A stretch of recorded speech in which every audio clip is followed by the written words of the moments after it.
Bai, Jon, azkeneko ikusi ginen traktora da, Gasteiz, ez Europa jauregian, aurrekaldean, eta ikusi zintudan traktorearekin eta ikurrinarekin eta Palestinako banderarekin, ez? Bai.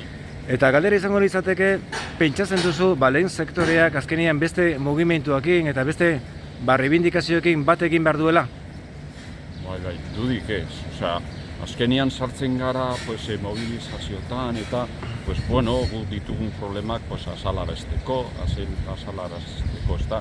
Baina gureak ere erlatibizatu behar dugu, ez?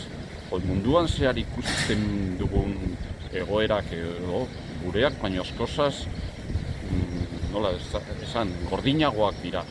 Eta guk ere ezagutu dugu errepresioa, denetatik, ez? Baina munduan zehar zenbat herria daude gu baino askozaz txarrago momentu honetan. Eta ez bakarrik hori, munduan zehar dagoen krisi ekosozial horren ardura, neurri handi batean herrialde garatuak edo gugera erantzule, ez? Eta Euskal Herria mailan bizigaren bizitza mailak edo badu eragina beste munduan zehar beste herrietan, eta orduan ezin dugu isla bat bezala bizi, ez?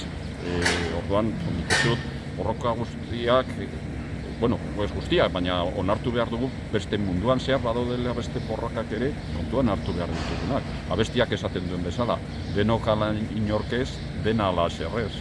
Argi da. Oso ondo, jo. Eskerrik asko.